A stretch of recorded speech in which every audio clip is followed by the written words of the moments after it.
se llenó totalmente de basura, un constructor lo compró. Tenía una idea para ganar mucho dinero con ese basurero. Así que trajo enormes camiones con tierra y la esparció encima de la basura, compactando la tierra con una enorme y pesada aplanadora. Trajo más tierra y realizó el mismo procedimiento hasta que lo que había sido un inmenso basurero se convirtió en un hermoso terreno firme y nivelado, y entonces comenzó a trazar un conjunto habitacional con amplias calles, hermosos jardines y florecientes árboles. Nadie podía decir que alguna vez ese lugar fue un basurero, y construyó muy atractivas casas, y las familias comenzaron a comprarlas y habitarlas, y muy pronto ese lugar se convirtió en un hermoso vecindario.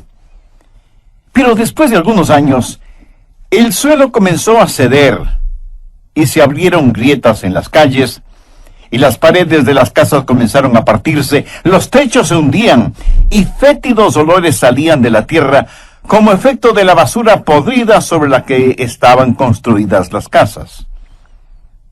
Poco a poco las familias fueron abandonando sus destruidas casas, y pronto esa comunidad fue abandonada y olvidada. Y los vecinos alrededor de esa comunidad sabían lo que había pasado. Esas hermosas casas fueron construidas sobre basura. Ahora nos preguntamos por qué tantos hogares están teniendo el mismo destino. ¿Por qué tantos hogares están derrumbándose? Mi amigo, cuando las paredes comienzan a agrietarse, es mejor examinar la base, el fundamento, para descubrir sobre qué estamos construyendo nuestros hogares. El pasaje de la Escritura que vamos a estudiar es fundamental para el hogar, porque nos dice cómo se debe construir un hogar. En realidad es la historia de Abraham y Sara. Bien, leamos 1 de Pedro 3, los versos del 1 al 8. Asimismo vosotras, mujeres, estad sujetas a vuestros maridos, para que también los que no creen a la palabra sean ganados sin palabra por la conducta de sus esposas, considerando vuestra conducta casta y respetuosa. Vuestro atavío no sea el externo de peinados ostentosos, de adornos de oro o de vestidos lujosos, sino el interno, el del corazón, en el incorruptible ornato de un espíritu afable y apacible, que es de grande estima delante de Dios. Porque así también se ataviaban en otros tiempos aquellas santas mujeres que esperaban en Dios, estando sujetas a sus maridos, como Sara obedecía a Abraham, llamándole Señor, de la cual vosotras habéis venido a ser hijas, si hacéis el bien, sin temer ninguna amenaza.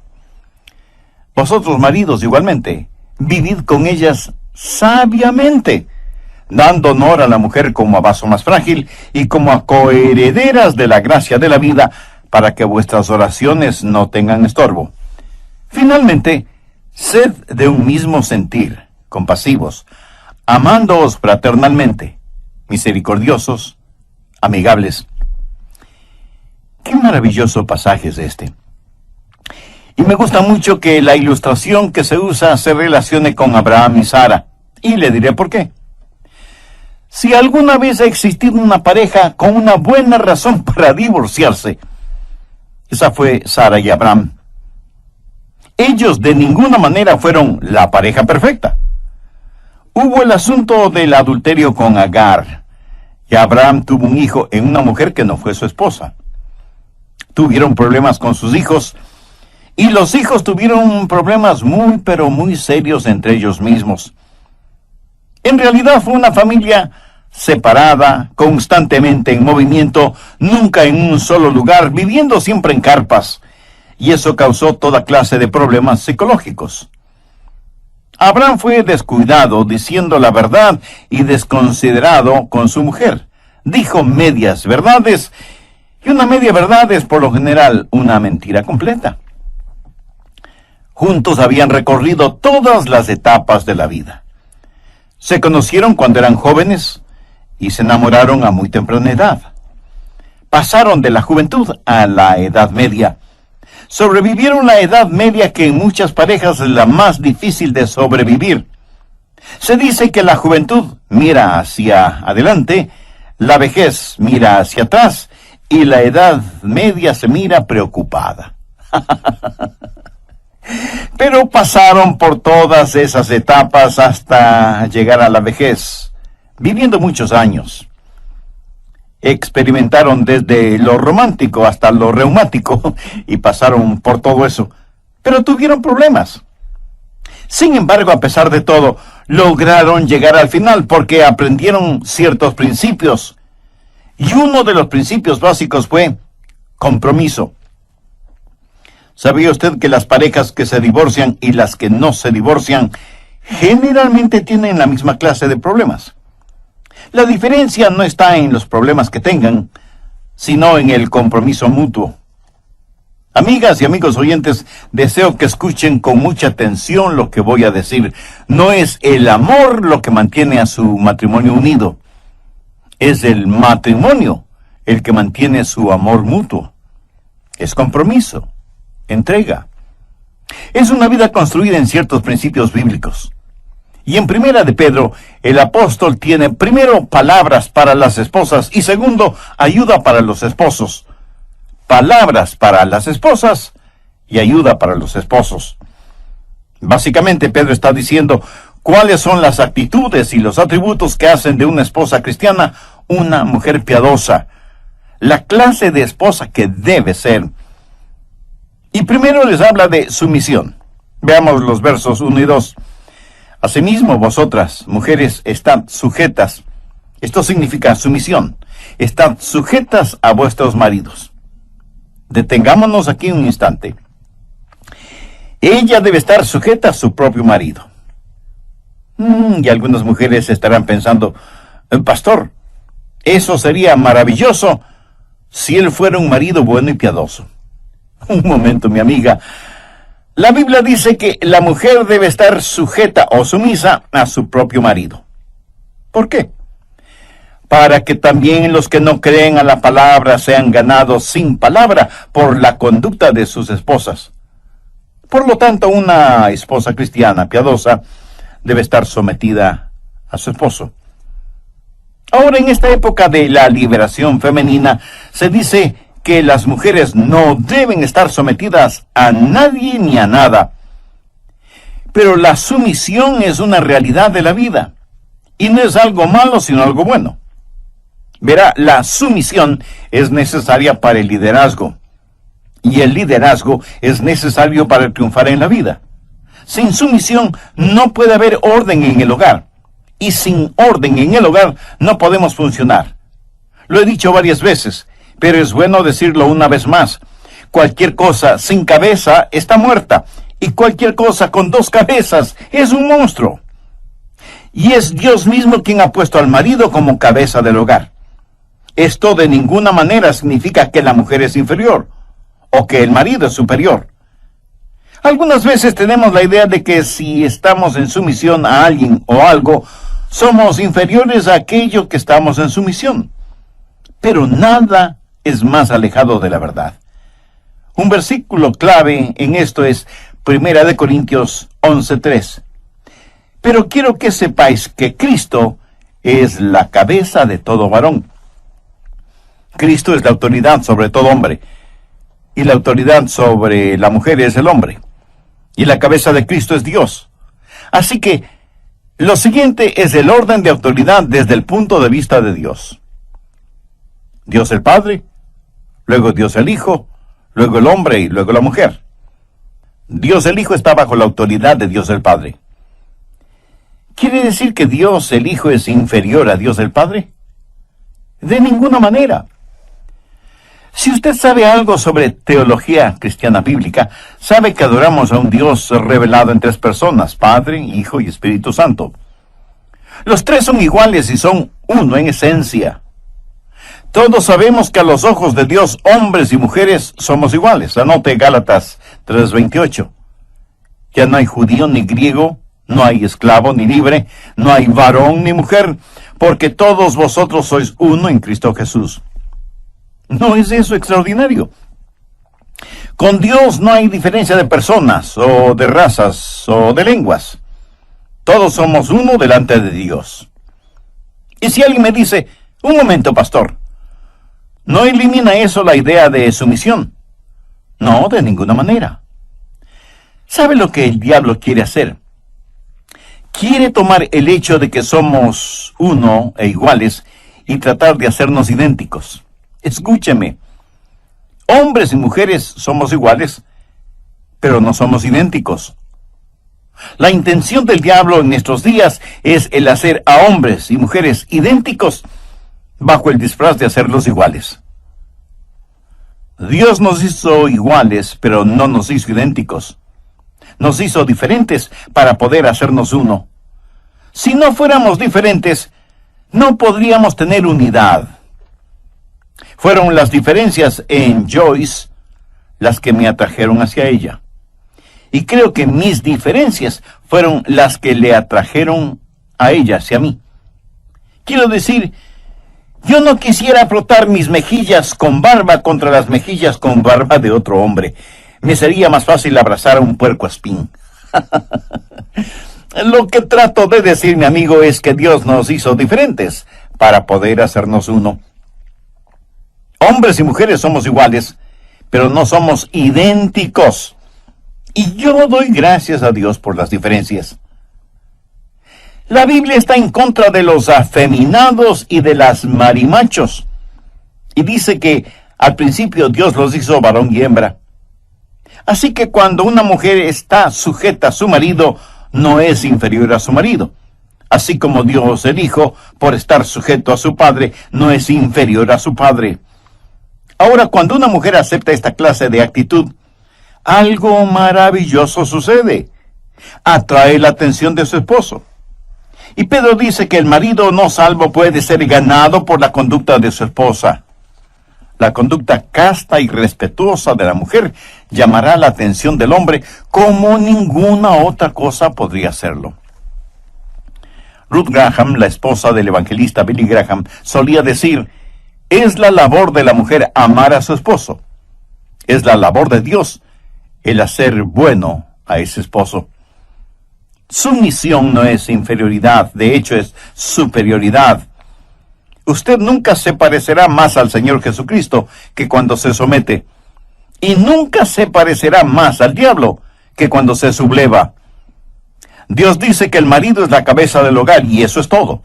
No significa que él es superior a ella, solo significa que para que un hogar funcione como Dios quiere, el hombre es la cabeza y la mujer debe estar sujeta a él. Así que para la mujer, lo primero es sumisión. La segunda cosa que quiero que note es su manera de hablar. Pedro dice que los maridos que no creen en la palabra pueden ser ganados por la conducta silenciosa de sus esposas.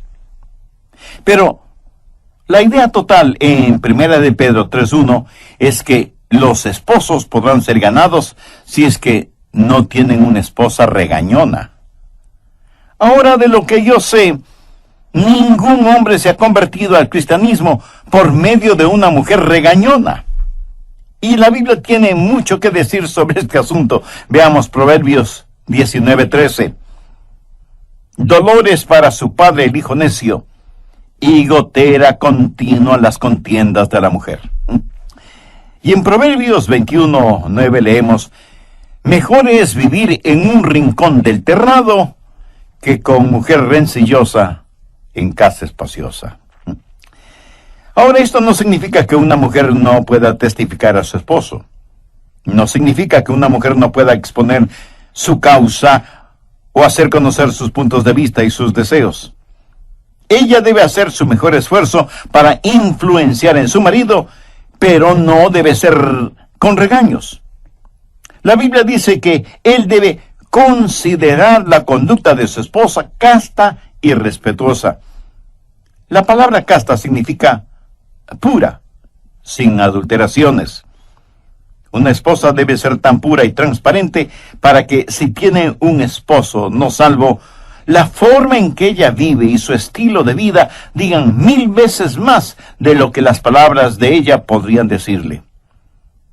Él debe vivir con un sermón, comer con un sermón, dormir con un sermón. Ella debe rodearle con un radiante y hermoso estilo de vida. Amigas, sé que no es fácil hacer esto, especialmente cuando son bombardeadas por toda clase de cosas impuras. Y usted no podrá tener un estilo de vida casto y puro, a menos que tenga pensamientos castos y puros. Déjeme decir para hombres y mujeres algo sobre pensamientos impuros. Nunca antes habíamos enfrentado una época con tantos pensamientos impuros que penetran nuestras mentes y nos impulsan, como en la época actual. ¿Qué hace usted cuando tiene un pensamiento impuro? Bueno, dirá usted, simplemente lo alejo de mi mente. Eso no es tan fácil. Lo que debe hacer es reciclarlo. ¿Qué quiere decir con esto? Escúcheme. Estamos hablando de pensamientos impuros. Suponga que está en una piscina y está jugando con una pelota llena de aire. Usted empuja esa pelota hacia el fondo de la piscina. ¿Y qué sucede? Que esa pelota sale a la superficie. Pensamientos impuros. Usted trata de hundirlos y siempre saldrán a la superficie. Eso es lo que sucede cuando usted trata de alejarlos. No puede hacerlo. Entonces, ¿qué necesita hacer? La próxima vez que un pensamiento impuro penetre en su mente y en su corazón, no trate de alejarlo, recíclelo. Tome la palabra de Dios y saque el aire de esa pelota. Quiero decir, mire ese pensamiento a la luz de la palabra de Dios. Cuando tenga un pensamiento impuro, pregúntese qué dice Dios sobre el asunto. Mírelo bajo el microscopio bíblico y quítele todo el aire a ese pensamiento. Solo entonces no podrá salir nuevamente a la superficie. Se quedará inútil en el fondo, no porque lo ha alejado de usted, sino porque lo ha enfrentado y eliminado con la palabra de Dios.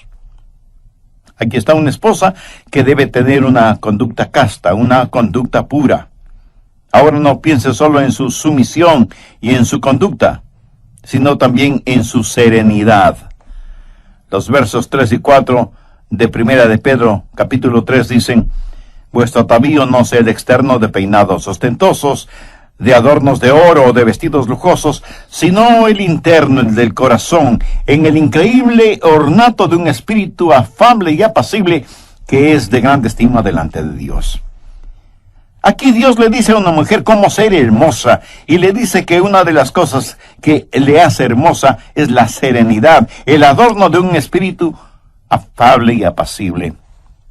Antes de terminar este programa, permítame decirle lo siguiente. Delante de Dios nunca somos más hermosos que cuando espiritualmente llegamos a ser sus hijos. Y si bien es cierto que todos los seres humanos somos criaturas de Dios, solo cuando recibimos a Cristo como nuestro Salvador y Señor es que nos volvemos hijos de Dios. La Biblia dice en Juan 1:12, mas a todos los que le recibieron, a los que creen en su nombre, les dio potestad de ser hechos hijos de Dios.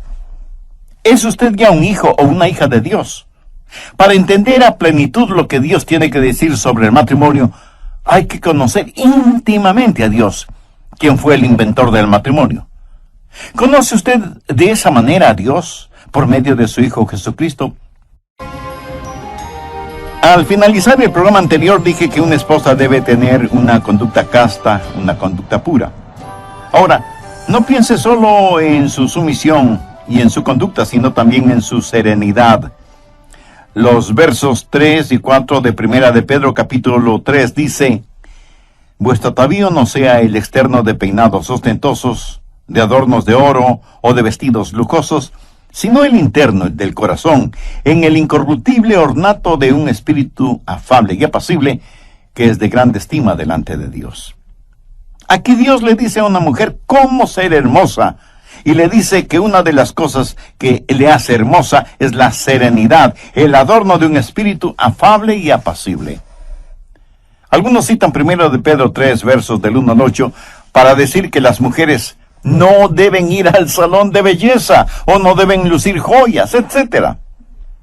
Pero hay que leer esto cuidadosamente.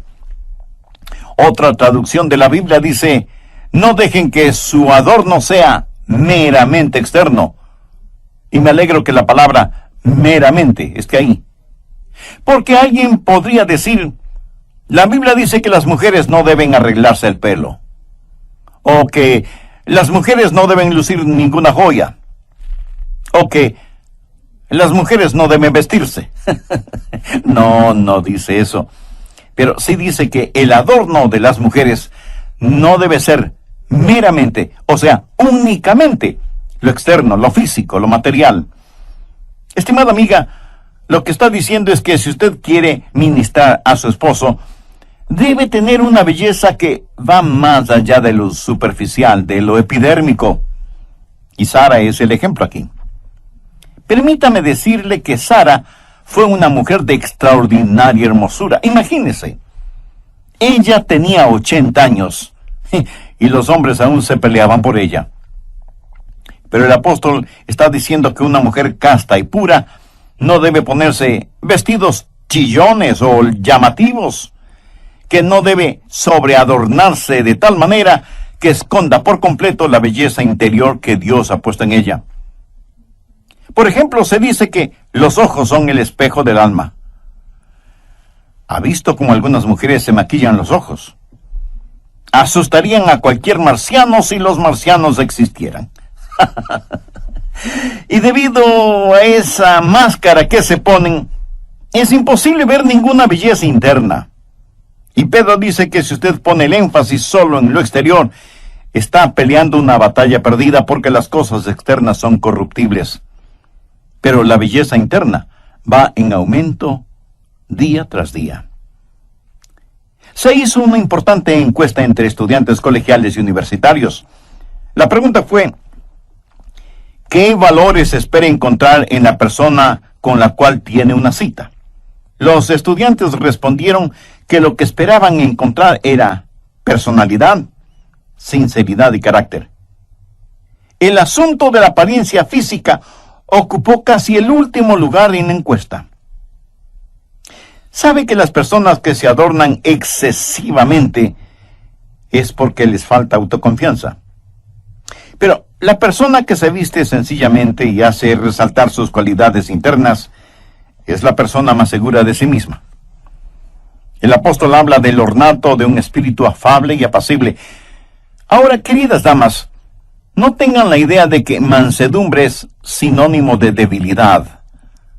La palabra afable aquí era usada para describir a los soldados en el ejército romano, y ellos estaban bajo el comando del cuartel general. Y nadie podría decir que los soldados romanos eran débiles. Pero esta palabra la usaban para describir a un caballo salvaje en el desierto, al que enseñaban a llevar la brida y la montura.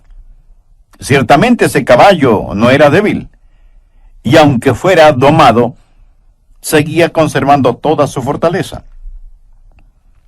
Sabía que una mujer requiere de más fortaleza para, en realidad, exhibir un espíritu afable y apacible. Y ser apacible no significa que ella es solo un adorno. Ser apacible significa ser tranquila y serena. Ella posee esa belleza interior, sabe quién es, tiene fortaleza y control. Es dueña de esa serenidad que demuestra la presencia de Jesús en su vida. Y todo eso sale a flote en su forma de hablar, en la forma de estar sujeta a su marido. Y Pedro habla también de la manera en que ella se desempeña. Leamos los versos 5 y 6. Porque así también se ataviaban en otros tiempos aquellas santas mujeres que esperaban en Dios, estando sujetas a sus maridos, como Sara obedecía a Abraham, llamándole Señor, de la cual vosotras habéis venido a ser hijas. Hay que entender que Sara, por llamar Señor a su marido, no lo adoraba. En esos tiempos bíblicos, ese era un término de respeto. Ella tenía respeto por su esposo, y como resultado ella también era respetada. La Biblia dice que ella obedecía a Abraham. Obedecer literalmente significa suplir para las necesidades de otro. Sara se veía a sí misma como quien había sido dada a Abraham para suplir sus necesidades emocionales, espirituales y físicas. La Biblia dice que una esposa es ayuda idónea para su esposo. Ella lo completa. No está para competir con él, sino para completarlo. Ella debe ser para él lo que el arco es para el violín. Así dice Dios que debe ser una esposa. Y Sara es un extraordinario ejemplo. Pedro tiene palabras para las esposas y ayuda para los esposos. ¿Cómo debe ser un esposo? Lo primero que quiero que note es lo que dice el verso 7.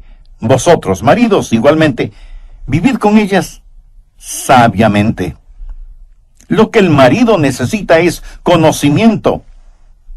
El problema con la mayoría de los maridos es que están tan sobrecargados de ignorancia. Discúlpenme, amigos, pero eso es la verdad. Por eso la Biblia dice, vivid con ellas sabiamente. La razón por la cual los maridos no tienen conocimiento es que sencillamente no se dan cuenta. Mi amigo, si le importa a su esposa, se dará cuenta que usted padece de dos cosas. Primero, la ceguera de los negocios y segundo, la falta de interés para escucharla. Y la razón por la cual no escuchamos es porque pensamos que ya lo sabemos todo y que todo lo que vamos a oír de parte de ella es repetitivo. Amigos, déjenme decirles algo. Es mejor que aprenda una cosa sobre las mujeres. Las mujeres no solo piensan con la cabeza, sino que piensan también con el corazón. Y ellas no solo hablan lógicamente, sino que hablan emocionalmente. No escuchen lo que ellas dicen, escuchen lo que ellas quieren decir. Y eso es difícil, porque usted tiene que escuchar con su corazón, al igual que con su cabeza. Quiero hacerles una pregunta. ¿Sabe usted cuáles son las 3 más profundas necesidades de su mujer? Podría escribirlas sin usar todo el día para hacerlo. Simplemente escriba, estas son las 3 más profundas necesidades de mi mujer. Vaya, qué tarea más difícil, ¿verdad? ¿Sabe lo que significa estar consciente de algo? Es amar a su mujer con sus ojos y con sus oídos. ¿Hace usted eso? Y usted me dice, pastor, pero ella sabe que le amo. Una de las claves para estar consciente de alguien es el orar por esa persona. ¿Ora usted con su esposa? Honestamente, usted no puede interceder por ella si no está consciente de su bienestar, de sus necesidades. Pero no solo estar consciente de eso, sino también aceptarla. Pedro dice, vosotros, maridos, igualmente vivid con ellas. Esto habla de total aceptación. Cuando usted se casó, sintió que esa mujer y usted tenían mucho en común. Y eso es probablemente lo que les atrajo el uno al otro, las cosas que tenían en común. Pero usted desconocía que no era solamente lo que tenían en común lo que les atrajo, sino también las diferencias. Es un hecho psicológico que los opuestos se atraen. Y han hecho encuestas sobre las diferencias psicológicas y emocionales, descubriendo que el 70% de aquellos que están casados son lo opuesto, no solo sexualmente, sino también en lo emocional y lo psicológico. Mi esposa y yo tomamos una prueba psicológica, y les diré que estamos absolutamente en extremos opuestos. Es increíble. Y yo pensé cuando nos casamos que teníamos muchísimas cosas en común. Piensa en todos los matrimonios que conoce y cuántos maridos y mujeres están en extremos opuestos. Si al uno le gusta levantarse temprano, al otro le gusta seguir durmiendo. Uno habla sin cesar, otro es más silencioso que una lápida. A uno le gusta derrochar mientras su cónyuge ahorra hasta la respiración. Ella puede ser muy organizada y de seguro el esposo será totalmente desorganizado. Uno de los dos es del tipo romántico, mientras lo más romántico del otro es regalarle un cacto espinoso. Uno de ustedes es puntual, el otro siempre tarde. Y si él es impulsivo, ella no puede tomar una decisión. Necesita 30 minutos en un restaurante para ordenar una hamburguesa con papas fritas. ¿Quién está en lo correcto o quién está equivocado? En la mayoría de los casos, ninguno hace lo correcto ni lo equivocado, solo son diferentes. Pero a los maridos, la Biblia les dice que vivid con ellas. Ella debe vivir con usted. ¿Sabe? La falta de aceptación pone a su matrimonio en una base condicional donde usted dice, bueno, te amaré si es que... O la otra frase es, te amo porque... O sea que el amor suyo hacia su cónyuge está condicionado y no debe ser así. La aceptación es amor incondicional. Ahora ponga atención. Para poder aceptar, usted tiene que hacer ajustes. Pedro dice que el marido debe dar honor a la mujer como a vaso más frágil. Por lo tanto, ¿quién debe hacer los mayores ajustes? Lo fuerte debe ajustarse a lo débil. Y porque lo fuerte puede ajustarse a lo débil no puede ajustarse a lo fuerte. Eso es lógico. Debe haber ajustes. El marido debe dar honor a su mujer como a vaso más frágil. Y si usted me pregunta qué significa vaso frágil en relación con la mujer, francamente no lo sé, porque las mujeres sobreviven a los hombres. ¿Sabía que financieramente las mujeres controlan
un enorme porcentaje del dinero?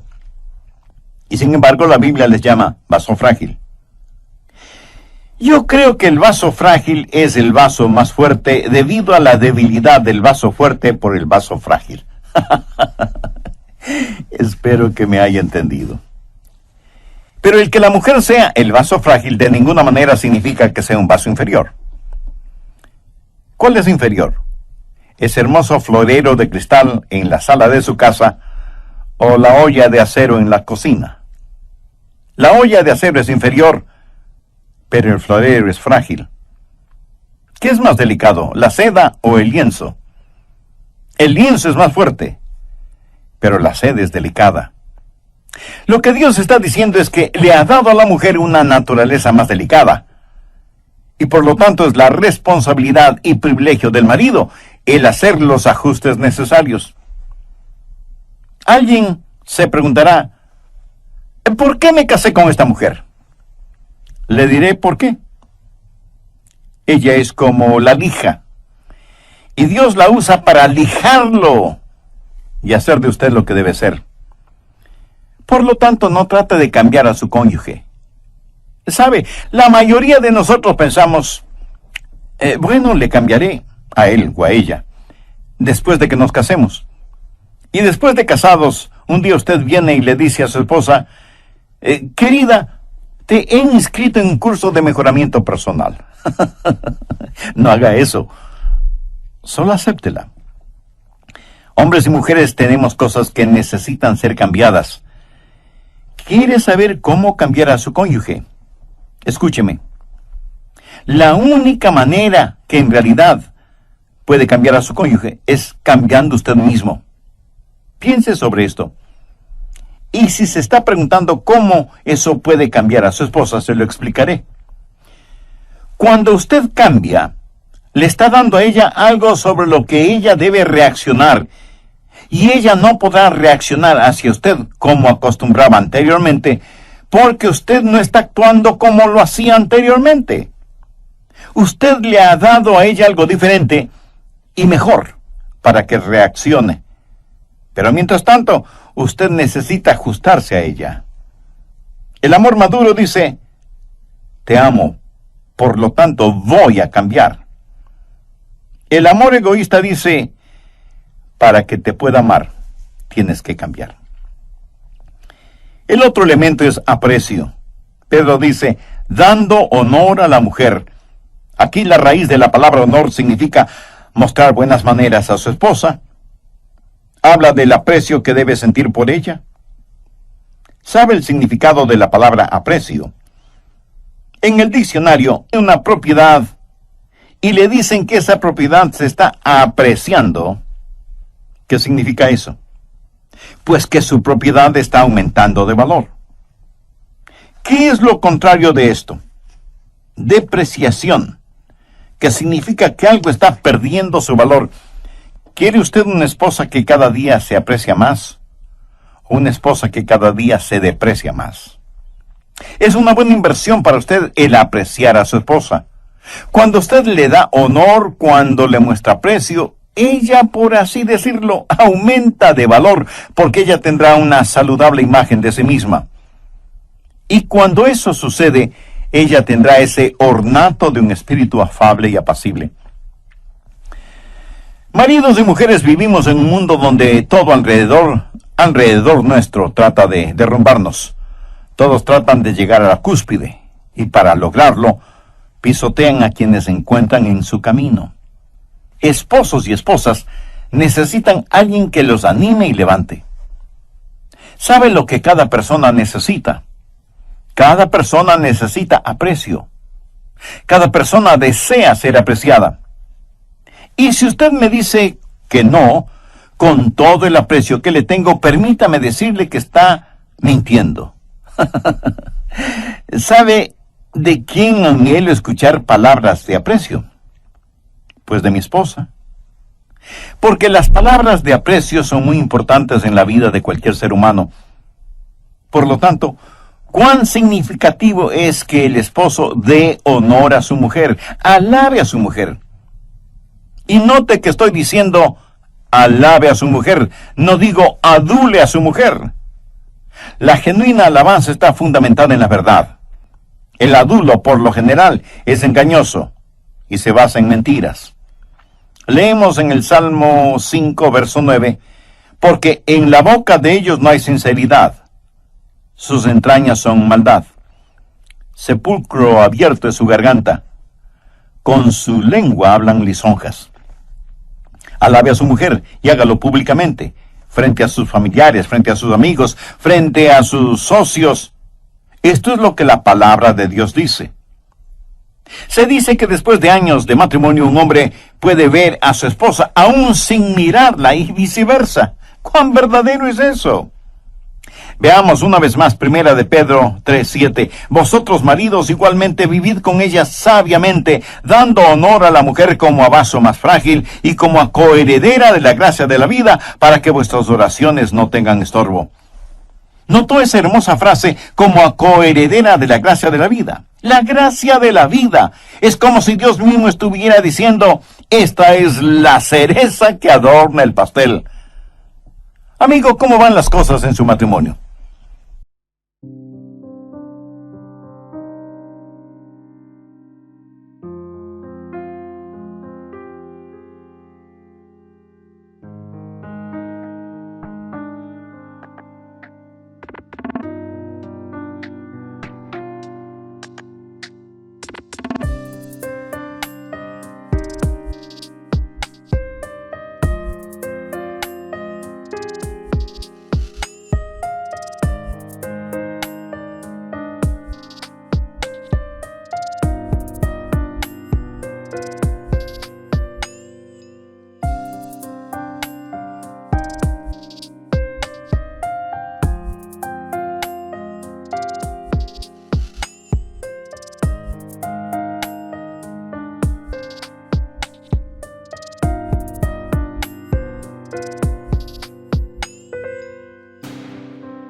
¿Cómo está su relación con su esposa? Si este mensaje que he compartido con usted ha puesto en evidencia algunas deficiencias suyas en relación con su esposa, la razón bien podría ser que usted no tiene la presencia de Cristo en su vida. Y sin la dimensión espiritual en su vida, las cosas nunca serán lo que deben ser. Es el Señor Jesucristo su Salvador y Señor. Le ha invitado para que venga a morar en su corazón y tome el control de su vida, incluyendo su matrimonio. Si usted no tiene comunión con Dios por medio de Jesucristo, ¿cómo puede orar por su esposa, por sus hijos o por usted mismo? Quisiera hacer una decisión por Jesús. Lo puede hacer ahora mismo en la intimidad de su ser. Solo tiene que pedirle con sus propias palabras que le perdone sus pecados. Reconocer que es un pecador y que necesita salvación. Agradecer a Jesús quien murió y dio su vida en la cruz del Calvario y derramó su sangre por sus culpas, para que usted pueda tener vida eterna y vida en abundancia. Si usted hace esta decisión espiritual, la Biblia dice que hay regocijo en el cielo por cada pecador que se arrepiente. Nos sentiremos sumamente honrados si usted nos escribe contándonos de su decisión por Cristo. Así nos dará también la oportunidad de orar por usted, por su esposa y por su familia.